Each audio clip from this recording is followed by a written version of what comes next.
നമുക്കിന്ന് രണ്ട് വാക്കുകൾ നമ്മൾ എല്ലാവരും കേട്ട് പരിചയപ്പെട്ടിട്ടുള്ള രണ്ട് വാക്കുകൾ എന്താണെന്ന് ഒന്നും കൂടെ ഒന്ന് വിശകലനം ചെയ്തുകൊണ്ട് തുടങ്ങാം. Words, vehicles of expression, building blocks of communication and connection. Words എന്ന് പറഞ്ഞാൽ വാക്കുകൾ. വാക്കുകൾ വാഹനങ്ങളാണ്. എന്തിന്റെ? നമ്മുടെ ആശയവിനിമയത്തിന്റെ വാഹനങ്ങളാണ്. നാം ആശയം വിനിമയം ചെയ്യുമ്പോൾ അത് ക്യാരി ഫോർവേഡ് ചെയ്യുന്ന വെഹിക്കിൾസ് ആണ് words. Building blocks of communication and connection. ബന്ധങ്ങൾ സ്ഥാപിക്കുന്നതിലും ആശയങ്ങൾ അല്ലെങ്കിൽ നമ്മുടെ സന്ദേശങ്ങൾ മറ്റുള്ളവരിലേക്ക് പ്രോപ്പറായി എത്തിക്കുന്നതിനും നാം ഉപയോഗിക്കുന്നതാണ് വാക്കുകൾ എന്ന് പറയുന്നത്. രണ്ടാമത്തെ വാക്കെന്ന് പറയുന്നത് വിസ്ഡം. വിസ്ഡം എന്ന് പറഞ്ഞാൽ നമുക്കറിയാം വിവേകം, അല്ലെ? Sound timeless understanding and insight from experience. നമ്മുടെ ജീവിതാനുഭവങ്ങളിലൂടെ നാം നേടിയ പഠനങ്ങളിലൂടെ നാം നേടിയ അനുഭവങ്ങളിലൂടെ നമുക്ക് സ്വായത്തമാക്കിയിട്ടുള്ള അറിവ്, അത് കാലഹരണപ്പെടാതെ വളരെയധികം ഉൾക്കാഴ്ചയോട് കൂടിയ അറിവിനെയാണ് വിസ്ഡം എന്ന് പറയുന്നത്. ഈ രണ്ട് വാക്കുകളും കൊണ്ട് ചേർക്കുമ്പോൾ വേർഡ്സ് ഓഫ് വിസ്ഡം നമുക്ക് പറയാം. വേർഡ്സ് ഓഫ് വിസ്ഡം എന്ന് പറയുന്നത് it's nothing but thoughtful and compassionate expressions conveying valuable life lessons. ജീവിതത്തിൽ നാം നേടിയ തിരിച്ചറിവുകൾ, ഉൾക്കാഴ്ചകൾ വളരെ വിലയേറിയതാണ്. ആ അറിവ്, നമ്മുടെ അറിവ് മറ്റുള്ളവരിലേക്ക് വളരെ മനസ്സലിവാർന്ന രീതിയിൽ പകർന്നു നൽകുന്നതിനാണ്, ആലോചനാപൂർവ്വം പകർന്നു നൽകുന്നതാണ് വേർഡ്സ് ഓഫ് വിസ്ഡം എന്ന് പറയുന്നത്. ഇന്നത്തെ നമ്മുടെ ടോപ്പിക് എന്ന് പറയുന്നത് speak to inspire, the art of using words with wisdom. വാക്കുകൾ വിവേകപൂർവ്വം ഉപയോഗിക്കുന്നത് എങ്ങനെയാണ്? അതൊരു കലയാണ്. ആ കല എങ്ങനെ ആയിരിക്കണം എന്നുള്ളതിനെ കുറിച്ചാണ് നമ്മൾ ഇന്ന് മനസ്സിലാക്കാൻ ശ്രമിക്കുന്നത്. സ്പീക്ക് ടു ഇൻസ്പയർ, മറ്റുള്ളവരെ ഉത്തേജിപ്പിക്കുന്ന, പ്രചോദിപ്പിക്കുന്ന രീതിയിൽ സംസാരിക്കാൻ എങ്ങനെ നമുക്ക് സാധ്യമാക്കാം, എങ്ങനെ നാം അതിനായിട്ട് നാം രൂപാന്തരപ്പെടണം എന്നുള്ളതാണ് ഇന്നത്തെ ചർച്ചാ വിഷയം. Words can create and destroy, choose wisely. നമുക്ക് എല്ലാവർക്കും അറിയാം, വാക്കുകൾക്ക് ഒരാളെ നശിപ്പിക്കാനോ ഒരാളെ പുനരുജ്ജീവിപ്പിക്കാനോ കഴിവും ശക്തിയും ഉണ്ട്. അതുകൊണ്ട് തന്നെ വാക്കുകൾ നാം തിരഞ്ഞെടുക്കുമ്പോൾ തീർച്ചയായിട്ടും വളരെ സൂക്ഷ്മതയോടെ സശ്രദ്ധമായിരിക്കണം വാക്കുകൾ കൈകാര്യം ചെയ്യേണ്ടത്. Knowledge is knowing what to say. വിഷയത്തെക്കുറിച്ച് എന്താണ് പറയേണ്ടത് എന്നുള്ള ബോധ്യമാണ് അറിവെന്ന് പറയുന്നത്. Knowledge is knowing what to say. നാം ഇടപഴകുന്ന അല്ലെങ്കിൽ നാം സംസാരിക്കേണ്ടി വരുന്ന വിഷയത്തെക്കുറിച്ച് ഉണ്ടായിരിക്കുന്ന ബോധ്യമാണ് അറിവെന്ന് പറയുന്നത്. അപ്പോൾ വിസ്ഡം എന്ന് പറയുന്നത്, wisdom is knowing when and how to say it. ആ അറിവ് എങ്ങനെയാണ്, എപ്പോഴാണ് പകർന്നു നൽകേണ്ടത് എന്നുള്ളതിനെ കുറിച്ചുള്ള ബോധ്യമാണ് വിസ്ഡം എന്ന് പറയുന്നത്. അത് രണ്ടും തമ്മിൽ, നോളജും വിസ്ഡവും തമ്മിൽ വ്യത്യാസമുണ്ട്.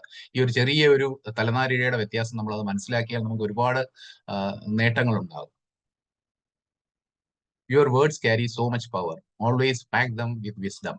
നമ്മുടെ വാക്കുകൾ വളരെയധികം ശക്തിയാർന്നതാണ്. ശക്തി അങ്ങേയറ്റമുള്ളതാണ് ഓരോ വാക്കിനും. അതേത് ചെറിയ വാക്കായിരുന്നാലും വലിയ വാക്കായിരുന്നാലും അതുകൊണ്ട് തന്നെ അതിനെപ്പോഴും വിവേകപൂർവ്വം ഉപയോഗിക്കാനായിട്ട് നമ്മൾ പഠിച്ചേ മതിയാവും. നമ്മുടെ ജീവിതത്തിൽ വിജയം എന്ന് പറഞ്ഞാൽ നമ്മുടെ പേഴ്സണാലിറ്റിയുടെ, നമ്മുടെ ക്യാരക്ടറിന്റെ എല്ലാം തന്നെ മൗഢ ഉദാഹരണം എന്ന് പറയുന്നത് നാം ഉപയോഗിക്കുന്ന വാക്കുകളും നമ്മുടെ സംസാര രീതിയും നമ്മുടെ മറ്റ് ശൈലികളും. Speak intentionally with wisdom and kindness, inspiring positive impact on others. അപ്പോൾ തീർച്ചയായിട്ടും നാം ചെയ്യേണ്ടത് പോസിറ്റീവ് ഇമ്പാക്ട്സ്, മറ്റുള്ളവരിൽ സകാരാത്മകമായ ഉത്തേജനങ്ങൾ, പ്രചോദനങ്ങൾ കൊണ്ടുവരുന്ന രീതിയിൽ വിവേകപൂർവ്വം, അലിവാർന്ന രീതിയിൽ, മനസ്സലിവാർന്ന രീതിയിൽ, ഇന്റൻഷനലി, പർപ്പസ്ഫുള്ളി നാം സംസാരിക്കുകയാണ് വേണ്ടത്. നമ്മൾ വെറുതെ ഇപ്പോൾ ഒരു കൂട്ടുകാരുമായിട്ട് സംസാരിക്കുന്നതാണെങ്കിൽ പോലും തീർച്ചയായിട്ടും നമ്മുടെ വായിൽ നിന്നും ഒരു പാഴ്വാക്ക് വീഴാതിരിക്കാൻ അങ്ങേയറ്റം ജാഗരൂകരായിരിക്കണം, ശ്രദ്ധാലുക്കളായിരിക്കണം. അങ്ങനെയാണെങ്കിൽ നമ്മുടെ ക്യാരക്ടറിന്റെ സ്വർണത്തിന്റെ മാറ്റ് കൂട്ടുക എന്ന് പറയുന്നത് പോലെ തന്നെ നമ്മുടെ ക്യാരക്ടറിന്റെ, നമ്മുടെ സ്വഭാവത്തിന്റെ, നമ്മുടെ വ്യക്തിവൈശിഷ്ട്യം വളരെയധികം വർദ്ധിക്കും. ഇനി അതിൽ ഏറ്റവും ഇമ്പോർട്ടന്റ് ആയിട്ടുള്ളതാണ് വാക്കുകൾ ഉപയോഗിക്കുമ്പോൾ നാം ഉപയോഗിക്കുന്ന ടോൺ, സ്വരധ്വനി അല്ലെങ്കിൽ സ്വരഭേദം. ആ സ്വരഭേദം എന്ന് പറയുന്നതിനും അങ്ങേയറ്റം ഒരേ കാര്യം തന്നെ നമ്മൾ പറയുമ്പോൾ അതിൽ നമ്മൾ ചേർക്കുന്ന കുത്തും കോമയും സ്വരഭേദങ്ങളും, നമ്മളുടെ ദേഷ്യമാണെങ്കിൽ ഒരാൾ നമ്മളോട് സംസാരിക്കുമ്പോൾ അയാളുടെ ഉള്ളിൽ അലിവാണോ, ദേഷ്യമാണോ, സഹതാപമാണോ, സങ്കടമാണോ, സന്തോഷമാണോ എന്നുള്ളതൊക്കെ തന്നെ അയാളുടെ സംസാര ഭാഷയോടൊപ്പം തന്നെ അയാൾ സംസാരിക്കുന്ന രീതിയിൽ നിന്ന് നമുക്ക് മനസ്സിലാക്കാൻ കഴിയും. Tone can completely change the meaning of A message. നാം പകർന്നു നൽകുന്ന സന്ദേശത്തിന്റെ അർത്ഥവ്യാപ്തി അങ്ങേയറ്റം മാറ്റിമറിക്കാൻ കഴിയുന്നതാണ് നാം ഉപയോഗിക്കുന്ന ടോൺ എന്നുള്ളതും കൂടെ നമ്മൾ അങ്ങേയറ്റം ശ്രദ്ധിച്ചിരിക്കണം. Be mindful of your tone and its impact on others. നാം പറയുന്ന വാക്കുകളുടെ ആ ടോൺ, അത് ഉച്ചരിക്കുന്ന രീതി, അത് സംസാരിക്കുന്ന രീതി, അത് അങ്ങേയറ്റം ഇമ്പോർട്ടന്റ് ആണ്. മറ്റുള്ളവരിൽ അത് ഉണ്ടാക്കുന്ന പ്രതിഫലനം എന്ന് പറയുന്നത് വളരെ വലുതാണ്. അതിനെക്കുറിച്ച് നമ്മൾ ബോധവാനായിരിക്കണം. എക്സാമ്പിൾ, ഒരു ഉദാഹരണം പറയുകയാണെങ്കിൽ, I am so excited to see you. Excited എന്ന വാക്കിന്റെ അർത്ഥം തന്നെ വളരെ എന്താണ്, സന്തോഷം നിറഞ്ഞിരിക്കുകയാണ്. നിങ്ങളെ കണ്ടതിൽ എനിക്ക് അങ്ങേയറ്റം സന്തോഷമുണ്ട് എന്ന് പറയുന്നത്, നിങ്ങളെ കണ്ടതിൽ എനിക്ക് സന്തോഷമുണ്ട്. ഇങ്ങനെ പറഞ്ഞു കഴിഞ്ഞാൽ ആ പറയുന്ന ആളിന് എന്തായിരിക്കും തോന്നുന്നത്? അയാൾക്ക് സന്തോഷം തോന്നുമോ? തോന്നില്ല. നാം പറയുന്ന നമ്മുടെ സന്തോഷം നമ്മുടെ വാക്കുകളിൽ പ്രതിഫലിക്കണം. I am so excited to see you. ആ എക്സൈറ്റഡ് എന്ന് പറയുന്ന ആ enthusiasm it should appear in our words the way we express it. അതാണ് അതിൽ ഏറ്റവും പ്രധാനപ്പെട്ടത്. ഇനി എംപതിക് ലിസണിംഗ് ആയിരിക്കണം. എന്താണ് എംപതിക് ലിസണിംഗ് എന്ന് പറഞ്ഞു കഴിഞ്ഞാൽ നമുക്കറിയാം listening is key to effective communication. Effective communication എന്ന് പറഞ്ഞാൽ വളരെ ഫലവത്തായ രീതിയിൽ ആശയവിനിമയത്തിന്റെ ഏറ്റവും പ്രധാന ഘടകം, പ്രധാന കണ്ണി എന്ന് പറയുന്നത് ലിസണിംഗ് ആണ്. ശ്രദ്ധിക്കുക എന്നുള്ളതാണ്. ശ്രവണം, കേൾക്കൽ, അല്ലെ? ഒരാൾ പറയുന്നത് കേൾക്കുക, സശ്രദ്ധം കേൾക്കുക എന്നുള്ളതാണ്. ഇപ്പൊ എംപതിക് ലിസണിംഗ് എന്ന് പറഞ്ഞാൽ എന്താണ്? Looking and seeing through other person's eyes, his frame of reference, shifting the focus from preparing the reply to understanding. അവിടെ വലിയൊരു വ്യത്യാസമുണ്ട്. നമ്മൾ എപ്പോഴും അറ്റന്റീവ് ലിസണിംഗ് ആയിരിക്കും എന്ന് പറയാം, അല്ലെ? പക്ഷെ attentive listening and empathic listening തമ്മിൽ വലിയ വ്യത്യാസമുണ്ട്. എംപതിക് ലിസണിംഗ് എന്ന് പറഞ്ഞാൽ it is looking and seeing through other person's eye. എതിർഭാഗം അല്ലെങ്കിൽ മറുഭാഗത്ത് നിന്ന് സംസാരിക്കുന്ന ആളുടെ കണ്ണുകളിലൂടെ നാം അയാൾ പറയുന്ന കാര്യത്തെ നോക്കി കാണുകയാണ്. അയാളുടെ കാരണസങ്കല്പം എന്താണ്? അയാൾ എന്തിനെ ഉദ്ദേശിച്ചാണ് പറയുന്നത്? അയാളുടെ ഉദ്ദേശം എന്താണ് എന്നുള്ളത് മനസ്സിലാക്കാനുള്ള ഒരു ശ്രമമാണ്.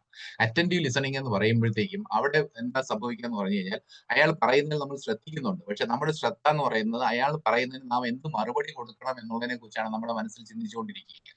That is attentive listening. Attentive listening അല്ല എംപതിക് ലിസണിംഗ് എന്ന് പറയുന്നത്. എംപതിക് ലിസണിംഗ് എന്ന് പറയുന്നത് shifting the focus from preparing the reply to understanding. അതും വലിയ വ്യത്യാസമുണ്ട്. ഞാൻ നേരത്തെ പറഞ്ഞതുപോലെ റിപ്ലൈ കൊടുക്കുന്നതിനുള്ള മാനസികമായ തയ്യാറെടുക്കലല്ല അറ്റന്റീവ് ലിസണിംഗ്, അല്ല എംപതിക് ലിസണിംഗ്. നേരെ മറിച്ച് അയാളുടെ ഷൂസിൽ നിന്നുകൊണ്ട് അയാളുടെ അവസ്ഥ എന്താണെന്ന് മനസ്സിലാക്കി അയാൾ പറയുന്ന കാര്യത്തെ അയാളുടെ കണ്ണുകളിലൂടെ നോക്കി കാണുക എന്ന് പറയുന്നത് വലിയ വ്യത്യാസമാണ്. അങ്ങനെ ആകുമ്പോൾ മാത്രമേ ആശയവിനിമയം അവിടെ ശരിക്കും ഫലവത്തായ രീതിയിൽ സംഭവിക്കുന്നുള്ളൂ. ഫലവത്തായ ഒരു സൊല്യൂഷൻ, ഒരു പ്രോബ്ലം ആണെങ്കിലും ഏത് ഇഷ്യൂ ആണെങ്കിലും അതിനൊരു സൊല്യൂഷൻ കണ്ടെത്താനും നമുക്ക് കഴിയുള്ളൂ. Pay attention to the words, tone, body language of others. ഇത് മൂന്നും നമ്മൾ ശ്രദ്ധിക്കണം. വാക്കുകൾ, അയാൾ പറയുന്ന വാക്കുകൾ, അയാളുടെ ബോഡി ലാംഗ്വേജ്, ശരീരഭാഷ, അയാളുടെ ടോൺ, അയാൾ ഉപയോഗിക്കുന്ന ടോൺ എന്താണെന്നുള്ളത്. അപ്പൊ ഇതിൽ നിന്ന് നമുക്ക് അയാളുടെ ആശയം, അയാൾ എന്താണ് നമ്മളോട് കൺവേ ചെയ്യാൻ പോകുന്നത് എന്നുള്ളതിനെ കുറിച്ച് ഒരു വ്യക്തമായ ധാരണ നമുക്ക് ലഭിക്കും. അങ്ങനെ വ്യക്തമായ ധാരണ ലഭിച്ചാൽ മാത്രമേ നമുക്ക് കാര്യങ്ങൾ മുന്നോട്ട് കൊണ്ടുപോകാൻ, സകാരാത്മകമായ രീതിയിൽ നമുക്ക് കാര്യങ്ങൾ മുന്നോട്ട് കൊണ്ടുപോകാൻ കഴിയുള്ളൂ. Choosing your words, think before you speak. നമ്മളിവിടെ എപ്പോഴും റെസ്പോൺസ് ആൻഡ് റിയാക്ഷനെ കുറിച്ച് പറയാറുണ്ട്, അല്ലെ? അപ്പൊ തീർച്ചയായിട്ടും നമ്മളൊരു എന്തെങ്കിലും ഒരു ഭാഗത്തു നിന്ന് ഒരു ആശയം നമ്മളിലേക്ക് എത്തിക്കഴിഞ്ഞാൽ അത് കേട്ട് തീരുന്നതിന് മുമ്പ് നമ്മൾ അതിന് മറുപടി പറയണം എന്ന് ആരും ഒരിടത്തും പറഞ്ഞിട്ടില്ല. നേരെ മറിച്ച് അത് എന്താണ് പറഞ്ഞത്, എന്താണ്, ഏത് സന്ദർഭത്തിലാണ്, എന്തിനു വേണ്ടിയിട്ടാണ് പറഞ്ഞത് എന്നുള്ളതിനെ കുറിച്ച് ഒരു നിമിഷം ചിന്തിക്കുക, അല്ലെങ്കിൽ 2 നിമിഷം ചിന്തിക്കുക. അല്പം സമയം കൊടുത്തതിന് ശേഷം മാത്രം പറയുക. അത് വളരെയധികം ഇമ്പോർട്ടന്റ് ആണ്. നമ്മുടെ സംസാര രീതിയിൽ നാം കൊണ്ടുവരുന്ന ശൈലിയിൽ അങ്ങേയറ്റം ശ്രദ്ധിക്കേണ്ടതാണ്. Think before you speak. Consider the impact of your words on others and choose dum wisely. നാം പറയുന്ന വാക്കുകൾ മറ്റുള്ളവരിൽ ഉണ്ടാക്കിയേക്കാവുന്ന പ്രതിധ്വനികൾ എന്തൊക്കെയാണ് എന്നുള്ളതിനെ കുറിച്ച് നമ്മൾ ബോധവാന്മാരായിരിക്കണം. അയാളിൽ ചെലുത്തിയേക്കാവുന്ന സ്വാധീനം എന്താണെന്നുള്ളതിനെ കുറിച്ച് നല്ല ബോധ്യം നമുക്കുണ്ടെങ്കിൽ തീർച്ചയായിട്ടും നമുക്ക് പല പ്രശ്നങ്ങളിൽ നിന്നും ഒഴിഞ്ഞു മാറാൻ പറ്റും. നമ്മുടെ വായിൽ നിന്നും പോകുന്ന വാക്കുകൾ നമുക്ക് തിരിച്ചെടുക്കാൻ പറ്റില്ല. And choose dum wisely. അതുകൊണ്ട് തന്നെ തീർച്ചയായിട്ടും വളരെ സസൂക്ഷ്മമായിരിക്കണം നമ്മുടെ ഓരോ വാക്കുകളും. അത് വളരെ നർമ്മസല്ലാപത്തിൽ പോലും നാം അങ്ങേയറ്റം ശ്രദ്ധാലുവായിരിക്കണം നമ്മൾ ഉപയോഗിക്കുന്ന വാക്കുകളെ കുറിച്ച്. Example, that's a great idea, let us try. Can you tell me more about it? Versus no, I do not think it will work. ഈ 2 വാക്യങ്ങൾ വളരെ വ്യത്യാസമാണ്. അത് നാം എതിർഭാഗത്ത് എത്തിക്കുന്ന ആശയം, അല്ലെങ്കിൽ എതിർഭാഗത്ത് എത്തിക്കുന്ന സന്ദേശം തികച്ചും വ്യത്യസ്തമാണ്. ദാറ്റ്സ് എ ഗ്രേറ്റ് ഐഡിയ, വളരെ നല്ല ആശയമാണ്. Let us try it. നമുക്കൊന്ന് ശ്രമിച്ചു നോക്കാം. Can you tell me more about it? കൂടുതൽ അതിനെക്കുറിച്ച് ഒന്നുകൂടെ ഒന്ന് വിശദീകരിക്കാമോ എന്ന് പറയുന്നത് no, I do not think it will work. ഇതൊന്നും വർക്ക് ചെയ്യാൻ പോകുന്നില്ല, ഇതൊന്നും നടപ്പുള്ള കാര്യമല്ല എന്ന് പറയുന്നത് തമ്മിൽ വലിയ വ്യത്യാസമുണ്ട്. കേൾക്കുന്ന ആളിനെ സംബന്ധിച്ചിടത്തോളം അത് നൽകുന്ന ഇമ്പാക്ട് എന്ന് പറയുന്നത് പോസിറ്റീവ് ആൻഡ് നെഗറ്റീവ് ഇമ്പാക്ട് ആണ്. Avoid hurtful language. വേദനിപ്പിക്കുന്ന ഭാഷ ഉപയോഗിക്കാതിരിക്കുക. Be kind and considerate in your language. തീർച്ചയായിട്ടും നമ്മൾ എപ്പോഴും കാരുണ്യവും അനുകമ്പയും നമ്മുടെ വാക്കുകൾ കലർത്താൻ ശ്രമിക്കണം. ശ്രദ്ധയുണ്ടായിരിക്കണം. അത് ചെറിയവനൊന്നോ വലിയവനൊന്നോ ഇല്ല. നാം ഇടപഴകുന്ന ഏതൊരു വ്യക്തിയോടും വളരെ മനസ്സലിവാർന്ന രീതിയിൽ സംസാരിക്കാൻ ശീലിക്കുക. It cause lasting damage leading to broken relations. Hurtful language ആണ് നമ്മൾ ഉപയോഗിക്കുന്നത്. പലരും നമ്മൾ ശ്രദ്ധിച്ചിട്ടുണ്ടല്ലോ, വളരെ ഹാർഷായിട്ട്, വളരെ എപ്പോഴും അവരുടെ യാതൊരു ആവശ്യമില്ലെങ്കിലും അവരുടെ മുഖഭാവവും ദേഷ്യവും എല്ലാം കൊണ്ട് കലർന്ന രീതിയിലായിരിക്കും അവർ നമ്മളോട് സംസാരിക്കുക. അപ്പൊ തീർച്ചയായിട്ടും നമുക്ക് അവരോട് ഒരു വെറുപ്പാ തോന്നുക. നമുക്ക് അവരോട് ഒരു സ്നേഹമോ ഒരു സാമീപ്യമോ ഒന്നും തോന്നാറില്ല. അപ്പൊ അവിടെ പറ്റുന്നത് ബ്രേക്കിംഗ് റിലേഷൻഷിപ്സ് ആണ്. ആ റിലേഷൻസ്, ബന്ധങ്ങൾ അവിടെ താറുമാറാകുകയാണ്. അത് കുടുംബത്തിലാകട്ടെ, ഓഫീസിലാകട്ടെ, സമൂഹത്തിലാകട്ടെ, എവിടെയായിരുന്നാലും. So it cause lasting damage. Lasting damage എന്ന് പറഞ്ഞാൽ വളരെ ദീർഘദൂരം നിലനിൽക്കുന്ന ദൂഷ്യഫലങ്ങളാണ് അത് നമുക്ക് കൊണ്ടുവരുന്നത്. നമുക്ക് ഒരു നല്ല ഫലവും അതുകൊണ്ട് കിട്ടുന്നില്ല. അപ്പൊ തീർച്ചയായിട്ടും avoid as much as possible, try to be avoid hurtful language. Example, you are stupid അങ്ങനെ പറയാം. അല്ലെങ്കിൽ sorry, I do not understand, can you explain it to me. നാം പറയാണ്, ഏയ് വിഡിത്തം പറയാതിരിക്കൂ എന്ന് പറഞ്ഞാൽ ആ പറയുന്ന ആളിനെ സംബന്ധിച്ച് അയാളുടെ മനസ്സിൽ എന്തായിരിക്കും വികാരം ഉണ്ടാകുക, എന്ത് ഫീലിംഗ് ആയിരിക്കും അയാൾക്ക് ഉണ്ടാകുക. നേരെ മറിച്ച് sorry I do not understand, can you please explain it to me. ക്ഷമിക്കുക, എനിക്ക് മനസ്സിലായില്ല, എന്താണ് നിങ്ങൾ പറഞ്ഞതെന്ന് എനിക്ക് മനസ്സിലായില്ല, ഒന്നും കൂടി ഒന്ന് വിശദീകരിച്ച് നൽകാമോ എന്ന് പറയുന്ന ഒരേ സന്ദേശമാണ് എങ്കിൽ പോലും രണ്ട് രീതിയിലാണ് നമ്മൾ പറയുന്നത്. അത് രണ്ടും അയാളിൽ ഉണ്ടാക്കുന്ന ഇമ്പാക്ട്, അയാളിൽ ഉണ്ടാക്കുന്ന പ്രതിഫലനം എന്ന് പറയുന്നത് തികച്ചും വ്യത്യസ്തമായിരിക്കും. ഇനി ഈ സ്പീക്കിംഗ് ടു ഇൻസ്പയർ എന്നുള്ളത് എന്തൊക്കെയാണ് നമ്മൾ അവോയ്ഡ് ചെയ്യേണ്ടത്? ഒന്ന്, സർക്കാസം, രൂക്ഷമായ പരിഹാസം. ചിലർ അതിൽ വളരെ വൈദഗ്ധ്യം നേടിയിട്ടുള്ളവരാണ്. പരിഹസിക്കുക എന്നുള്ളതിലൂടെ കയ്യടി നേടുവാനുള്ള ഒരു ശ്രമമാണ്. ചിലപ്പോൾ കയ്യടി നേടിയിരിക്കും ഒരു കൂട്ടം. ഇതിൽ ആ ഒരു പറയുന്ന ആളും കേൾക്കുന്ന ആളും തമ്മിൽ ഒരു ബന്ധവുമില്ലാതെ മറ്റ് കേൾവിക്കാരായി നിൽക്കുന്നവർ കൈയടിച്ചേക്കാം. പക്ഷെ അതുകൊണ്ടൊന്നും നമ്മുടെ ആശയം എത്തേണ്ട രീതിയിൽ എത്തുന്നില്ല. അപ്പോൾ സർക്കാസം എന്ന് പറയുന്ന നിന്ദാസ്തുതി അല്ലെങ്കിൽ മുള്ളുവാക്ക് പറയുക, ഇതെല്ലാം സർക്കാസത്തിനകത്ത് വരികയാണ്. അപ്പൊ സർക്കാസം ഒരിക്കലും നമ്മുടെ ഭാഷയിൽ, നമ്മുടെ സംസാര രീതിയിൽ കൊണ്ടുവരാതിരിക്കാനായിട്ട് അങ്ങേയറ്റം ശ്രദ്ധിക്കുക.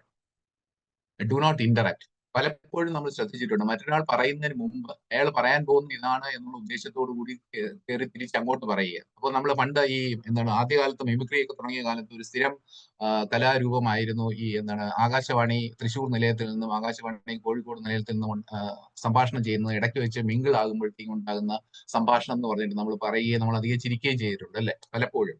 അപ്പൊ അതുപോലെയാണ് ഡു നോട്ട് ഇന്ററപ്റ്റ് എന്ന് പറയുന്നത്. വേറൊരാൾ പറയുന്നതിന് മുമ്പ് നമ്മൾ എടുത്തു കയറി പറയുക. അയാൾ പറയുന്നത് എന്താണെന്ന് നമുക്ക് കേൾക്കാൻ പറ്റുന്നില്ല, മനസ്സിലാക്കാൻ പറ്റുന്നില്ല. നാം പറയുന്നത് എന്താണെന്നുള്ളത് തിരിച്ച് അയാൾക്ക് മനസ്സിലാകുന്നില്ല. അപ്പൊ അത്തരത്തിലുള്ള അവസ്ഥകൾ പേഷ്യൻസ് കാണിക്കുക, അത്തരത്തിലുള്ള അവസ്ഥകൾ കഴിയുന്നത് ഒഴിവാക്കുക.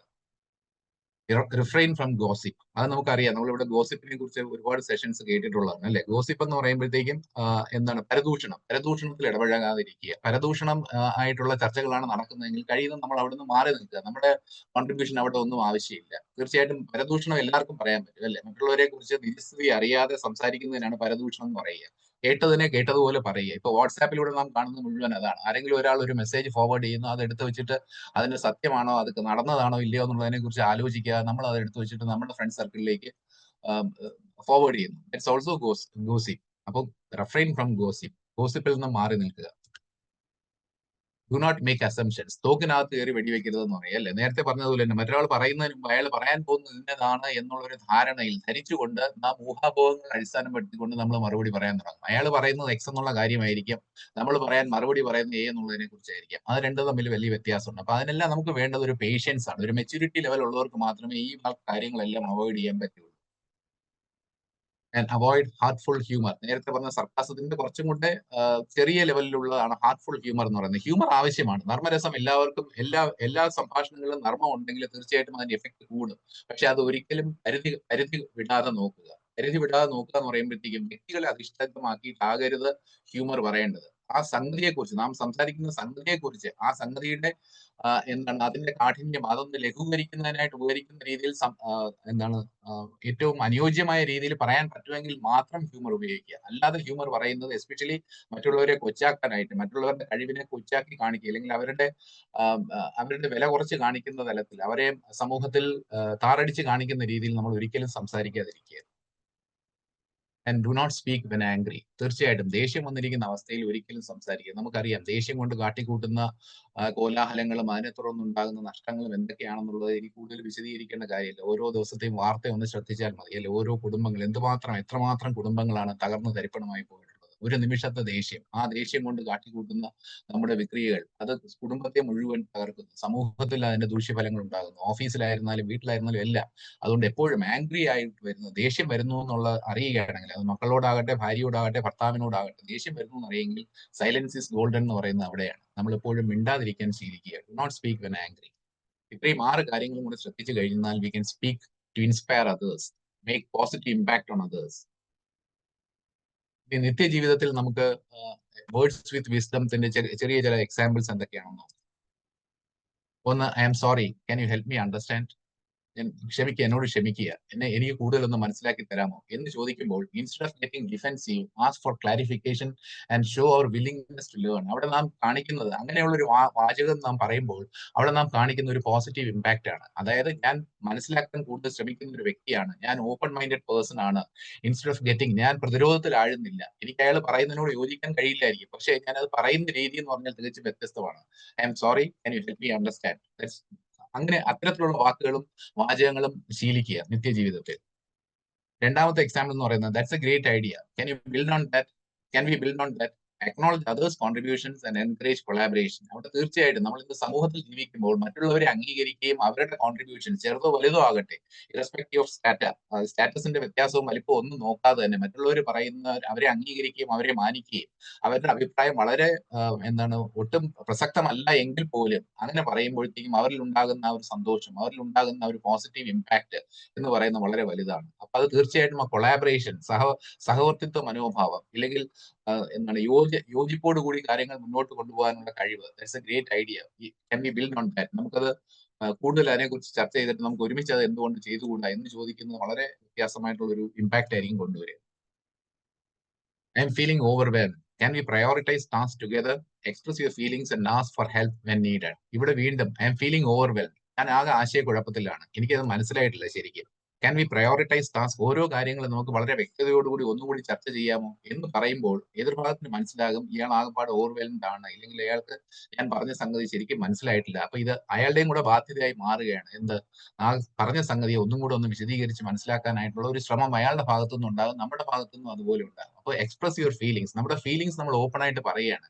എങ്ങനെയാണ് പറയുന്നത്? വിതൗട്ട് ഹർട്ടിങ് അതേഴ്സ്, വിതൗട്ട് മറ്റുള്ളവർക്ക് വേദന ഉണ്ടാക്കുന്ന, അവരുടെ മനസ്സിനെ മുറിവേൽപ്പിക്കുന്ന രീതിയിലല്ല നമ്മൾ പറയുന്നത്. ആസ്ക് ഫോർ ഹെൽപ്പ്, അഗെയിൻ നമ്മൾ ഇവിടെ we are ready to seek help എന്നുള്ളത് നമ്മൾ അത്തരത്തിലുള്ള ഒരു സ്വഭാവക്കാരനാണെന്നുള്ള സന്ദേശവും അയാളിലേക്ക് എത്തിക്കുകയാണ് ചെയ്യുന്നത്. നാലാമത്, I appreciate your feedback, it's helpful for me to grow.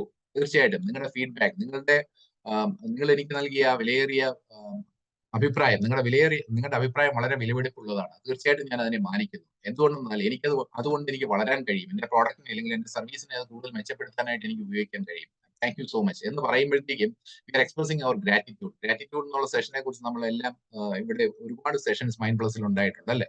അപ്പോൾ we are showing our gratitude. ആ കൃതജ്ഞത നിറഞ്ഞ മനസ്സ് നമ്മൾ തുറന്ന് കാണിക്കുക. ആൻഡ് ഫോർ കൺസ്ട്രക്റ്റീവ് ക്രിറ്റിസിസം നമ്മൾ എഗെയിൻസ്റ്റ് അല്ല എന്നുള്ളത്, വളരെ ക്രിയാത്മകമായിട്ടുള്ള അഭിപ്രായങ്ങളെ നമ്മൾ സ്വീകരിക്കുന്നുണ്ട്. അത് നാം ചെയ്ത പ്രോഡക്റ്റിനെ കുറിച്ചാകട്ടെ, സർവീസിനെ കുറിച്ചാകട്ടെ, നമ്മൾ കാട്ടിയ ഒരു പെരുമാറ്റത്തെ കുറിച്ചാകട്ടെ, അത് ക്രിയാത്മകമായിട്ട് നമ്മൾ വിമർശിക്കുകയാണെങ്കിൽ ആ വിമർശനത്തിനെ സ്വാഗതം ചെയ്യാൻ ഞാൻ തയ്യാറാണ്. കാരണം എന്തുകൊണ്ടെന്ന് വെച്ചാൽ എനിക്ക് എന്നെ തന്നെ മാറ്റാൻ കഴിയും, എനിക്ക് എന്നെ തന്നെ പോസിറ്റീവായിട്ട് മാറ്റാൻ കഴിയും എന്നുള്ളത് നമുക്ക് അവിടെ പ്രദർശിപ്പിക്കാൻ കഴിയും ഇങ്ങനെ ഒരു വാക്കിലൂടെ, ഇങ്ങനെ ഒരു വാക്യത്തിലൂടെ. Let us focus on finding solution rather than placing blame. എപ്പോഴും നമ്മൾ ഒരു ഗ്രൂപ്പിലൊക്കെ ഇരിക്കുമ്പോൾ പലപ്പോഴും ഈ ബ്ലെയിം ഇങ്ങനെ കൈമാറുക എന്നുള്ളത് ഒരു കളിയാണ് അല്ലെ? എന്റെ കുറ്റമല്ല, നിന്റെ കുറ്റമാണ്, നീയാണത് ചെയ്തത്, നീ ചെയ്തത് കൊണ്ടാണ്, നീ അങ്ങനെ പറഞ്ഞത് കൊണ്ടാണ്, നീ അവിടെ പോയത് കൊണ്ടാണ് ഈ പ്രശ്നം അത്രയും കാരണം എന്ന് പറഞ്ഞ് നമ്മൾ കുറ്റം ഇങ്ങനെ പാസ് ഓൺ ചെയ്തിരിക്കുന്നതിന് പകരം ആ പ്രശ്നത്തിന് എങ്ങനെ പരിഹാരം കണ്ടെത്താം എന്നുള്ളതാണ് നമ്മൾ ശ്രദ്ധിക്കേണ്ടത്. അപ്പൊ encourage problem solving and accountability. നമ്മൾ പ്രോബ്ലം വിൻഡോയിൽ നിന്ന് സൊല്യൂഷൻ വിൻഡോയിലേക്ക് നീങ്ങണമെന്ന് NLP-യിലും മൈൻഡ് പ്ലസ് ക്ലാസ്സുകളിലൂടെ നമ്മൾ മനസ്സിലാക്കിയിട്ടുണ്ട്. let us focus on finding solution rather than placing blame. അപ്പൊ ബ്ലെയിം മറ്റുള്ളവരിൽ ചുമത്താനല്ല നമ്മൾ ശ്രദ്ധിക്കേണ്ടത്, നമ്മുടെ ഉത്തരവാദിത്വത്തെ കുറിച്ച് കൂടി ബോധവാനായിക്കൊണ്ട് വേണം നമ്മൾ സംസാരിക്കേണ്ടത്. I'm not sure, I agree, can we discuss this further. അപ്പൊ നമുക്ക് ഇവിടെ ഒരാൾ പറഞ്ഞ ഒരു ആശയത്തിനോട് നമുക്ക് ഒട്ടും യോജിപ്പില്ല. ഐ ഡു നോട്ട് അഗ്രി എന്ന് പറയുന്നതിന് അതെന്ന് പറയുന്നതിന് പകരം I'm not sure, I agree, എനിക്ക് വ്യക്തത വരുന്നില്ല, എനിക്ക് ഇതിനെ കൊണ്ട് അംഗീകരിക്കാൻ പറ്റുമോ ഇല്ല എന്നുള്ളതിനെ കുറിച്ച് എനിക്ക് കൺഫ്യൂസ്ഡ്, എനിക്ക് വ്യക്തത കിട്ടുന്നില്ല. Can we discuss this further, നമുക്ക് ഈ സബ്ജക്റ്റിനെ കുറിച്ച് കുറച്ചും കൂടെ ഒന്ന് വിശദമായിട്ടുള്ള ഒരു ചർച്ച നടത്താമോ എന്ന് ചോദിക്കുമ്പോൾ മറ്റേയാൾക്ക് മനസ്സിലാകും അയാൾ കൺവേ ചെയ്യുന്ന മെസ്സേജ് വേണ്ടുന്ന രീതിയിൽ എന്നിലേക്ക് എത്തിയില്ല എന്നുള്ളത്. അപ്പൊ തീർച്ചയായിട്ടും he will try his maximum to understand, make me understand what he is suppose to convey to me. അപ്പൊ എനിക്കും അതുപോലെ തിരിച്ച് റെസിപ്രോക്കേറ്റ് ചെയ്യാൻ പറ്റും. അപ്പൊ express disagreement respectfully and open മൈൻഡോടെ, തുറന്ന മനസ്സോടെ എന്റെ ഡിസഗ്രിമെന്റ് ഞാൻ ഇൻഡയറക്റ്റ് ആയിട്ട് അയാളിലേക്ക് കൺവേ ചെയ്യാണ് ഈ ഒരു വാക്യത്തിലൂടെ. Your input is valuable. Thank you for sharing your thoughts. വീണ്ടും നിങ്ങളുടെ ഫീഡ്ബാക്ക്, നിങ്ങളുടെ ഇൻപുട്ട് വളരെ വാല്യുബിൾ ആണ്. തീർച്ചയായിട്ടും ഞാൻ അതിനെ അങ്ങേയറ്റം വിലമതിക്കുന്നു. And thank you for sharing. നിങ്ങളത് എന്നോട് പങ്കുവെച്ചതിന്, തുറന്ന മനസ്സോടെ എന്നോട് പങ്കുവെച്ചതിന് എനിക്ക് അങ്ങേയറ്റം നന്ദിയുണ്ട്. Acknowledge and appreciate others contributions. അങ്ങനെ ആകുമ്പോൾ മാത്രമേ മറ്റുള്ളവര് അവരെ ഉള്ളിലേക്ക് വലിയാതെ അവർ തുറന്ന മനസ്സോടുകൂടി നമ്മളോട് അവരുടെ അഭിപ്രായം പറയാൻ തയ്യാറാകും. നേരെ മറിച്ച് അവർ പറയുന്നതിന് മുമ്പ് നമ്മൾ എടുത്തു ചാടിയാ എങ്ങനെയൊന്നും അല്ല എന്ന് പറഞ്ഞിട്ട് നമ്മൾ ദേഷ്യം കാണിക്കുകയാണെങ്കിൽ പിന്നെ എന്ത് കാര്യമായിരുന്നാലും നമ്മൾ തന്നെ അവർ അഭിപ്രായം പറയുന്നതിൽ നിന്ന് വിമുഖത കാട്ടും. അങ്ങനെ വിമുഖത കാട്ടുന്നതുകൊണ്ട് നഷ്ടം അവർക്കല്ല, നമുക്കാണ് സംഭവിക്കുന്നതെന്ന് മനസ്സിലാക്കുക. I am learning, can you guide me? പല അവസരങ്ങളിലും ചില സംഗതികൾ പറയുമ്പോഴത്തേക്ക് ആർട്ടിഫിഷ്യൽ ഇന്റലിജൻസിനെ കുറിച്ച് നമ്മൾ സംസാരിക്കുകയാണെങ്കിൽ പലപ്പോഴും ഒരു ടെക്കി അല്ലാത്ത എനിക്കത് കാര്യങ്ങൾ എന്താണെന്ന് മനസ്സിലായില്ല. അപ്പൊ മനസ്സിലാകാത്തതിനെ കുറിച്ച് ഞാനിങ്ങനെ മനസ്സിലായി എന്ന് പറയരുതെന്ന് സിനിമയിലെ കുതിരവട്ടം പപ്പു പറഞ്ഞതുപോലെ പറഞ്ഞുകൊണ്ട് നടക്കുന്നതിന് പകരം I am learning, can you guide me? ഞാൻ പഠിക്കുകയാണ്, എന്നെ ഒന്ന് ഗൈഡ് ചെയ്യാൻ പറ്റുമോ, എനിക്കൊന്ന് കുറച്ചും കൂടെ മനസ്സിലാക്കി തരാൻ പറ്റുമോ എന്ന് ഞാൻ ചോദിക്കുമ്പോഴത്തേക്കും അവിടെ I'm showing my humility and willingness to learn from others. ഞാൻ എന്റെ എളിമ അവിടെ പ്രദർശിപ്പിക്കുകയാണ്. മാത്രവുമല്ല I'm willing to learn from others. അറിവുള്ളവരിൽ നിന്നും കാര്യങ്ങൾ മനസ്സിലാക്കാൻ ഞാൻ സന്നദ്ധനാണ് എന്നുള്ള എന്റെ സന്മനോഭാവത്തെ ഞാൻ പ്രകടിപ്പിക്കുകയാണ്. അപ്പൊ തീർച്ചയായിട്ടും സ്പീക്ക് ടു ഇൻസ്പയർ അതേഴ്സ് എന്നുള്ളതിനെ കുറിച്ച് നമ്മൾ ഒന്നുകൂടെ ഒന്ന് ഇരുത്തി ചിന്തിക്കേണ്ട സമയമാണ്. തീർച്ചയായിട്ടും ഇന്നത്തെ കുട്ടികൾ, യുവതലമുറയെല്ലാം ഇത് വളരെയധികം മനസ്സിലാക്കേണ്ടതാണ്. അത് പേരൻസ് അവരിലേക്ക് പകർന്നു നൽകണമെന്നുള്ള എന്റെ ഒരു റിക്വസ്റ്റോട് കൂടി നമുക്ക് before you speak let your words pass through 3 gates. Is it true? Is it necessary? Is it kind? ഈ 3 വാതിലുകളിലൂടെ നമ്മൾ പറയുന്ന ഓരോ വാക്യവും നമ്മുടെ സംഭാഷണം തുടങ്ങുന്നതിന് മുമ്പ് ഈ 3 വാതിലുകളിലൂടെ നമ്മുടെ മനസ്സിൽ തോന്നുന്ന ആ ആശയത്തെ നമ്മളൊന്ന് കടത്തിവിടുക. എന്തൊക്കെയാണ്? Before you speak let your words pass through 3 gates. 1, is it true? ഞാൻ ഈ പറയുന്നത് നിജസ്ഥിതി അറിഞ്ഞതിന് ശേഷമാണോ, യാഥാർത്ഥ്യം എന്താണെന്ന് മനസ്സിലാക്കിയതിന് ശേഷമാണോ ഞാൻ സംസാരിക്കാൻ പോകുന്നത്? 1. 2, ഈസ് ഇറ്റ് നെസസറി? എന്റെ അഭിപ്രായം ഈ സമയത്ത് ഇവിടെ ആവശ്യമുണ്ടോ? ആവശ്യമില്ലാത്തടത്ത് സൈലൻസ് ഈസ് ഗോൾഡൻ. മിണ്ടാതിരിക്കുക, അതിന് അങ്ങേയറ്റം വിലയുണ്ട്. അതിന് അതിൻ്റെതായിട്ടുള്ള ആശയം കൈമാറാനും സാധിക്കും. അപ്പൊ ഈസ് ഇറ്റ് നെസസറി എന്നുള്ളതിനെ കുറിച്ച് നമ്മൾ ചിന്തിക്കണം. Is it kind? മനസ്സലിവാർന്ന രീതിയിലാണോ സംസാരിക്കുന്നത്? ആർദ്രത കലർന്ന ഭാഷണമാണോ നമ്മുടെ വായിൽ നിന്നും വീഴുന്നത് എന്നുള്ളതിനെ കുറിച്ചും നമ്മൾ ആ ഒരു വാതിലും കൂടെ നമ്മൾ നമ്മുടെ സംഭാഷണത്തെ കടത്തി വിട്ടു കഴിഞ്ഞാൽ തീർച്ചയായിട്ടും നമുക്ക് ഒരു ഡിഫറെന്റ് പേഴ്സണാലിറ്റി, സംസാര രീതിയിലൂടെ നമുക്ക് വളരെയധികം മാറ്റങ്ങൾ കൊണ്ടുവരാൻ പറ്റും. സംസാരത്തിന് ആക്ച്വലി സംസാരം അല്ലെങ്കിൽ ആശയവിനിമയം കൈകാര്യം ചെയ്യുമ്പോഴത്തേക്കും ബോഡി ലാംഗ്വേജ് ഇമ്പോർട്ടന്റ് ആണ്, സംസാരം ഇമ്പോർട്ടന്റ് ആണ്, ടോൺ, സ്വരത്തിന്റെ ആ ധ്വനി അതും ഇമ്പോർട്ടന്റ് ആണ്.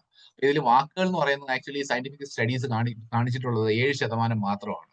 58% ബോഡി ലാംഗ്വേജിനാണ്, ശരീരഭാഷയ്ക്കാണ്. 38% ആണെന്ന് തോന്നുന്നു. 38% സ്വരത്തിന് വരുന്നത്. പക്ഷേ ഇത് വേരി ചെയ്യും. ഇത് പ്രൊഫഷനും ഓക്കുപ്പേഷനും അനുസരിച്ച് വേരി ചെയ്യും. ഒരു ഡോക്ടറെ സംബന്ധിച്ചിടത്തോളം, ഒരു ലോയറെ സംബന്ധിച്ചിടത്തോളം വാക്കുകൾക്ക് അങ്ങേയറ്റം പ്രാധാന്യമുണ്ട്. അതുപോലെ തന്നെ സന്ദർഭത്തിനനുസരിച്ച് മാറും. അപ്പൊ അതുകൊണ്ട് ആ ഒരു സയന്റിഫിക് റിസൾട്ട് വെച്ചിട്ട് വാക്കുകൾക്ക് പ്രാധാന്യം ഇല്ല എന്ന് നമ്മൾ ഒരിക്കലും കരുതരുത്. നേരെ മറിച്ച് ഈ 3 കൂടെ ചേരുമ്പോഴാണ് ആശയം അതിന്റെ യഥാർത്ഥ രീതിയിൽ എത്തേണ്ട സമയത്ത് മറ്റുള്ള മറുഭാഗത്തേക്ക് എത്തിക്കാൻ കഴിയുക. ഇത് മനസ്സിലാക്കി കഴിഞ്ഞാൽ തീർച്ചയായിട്ടും നമുക്ക് all of us can talk inspiring others, making positive impact on others. മെഡിറ്റേഷനിലേക്ക്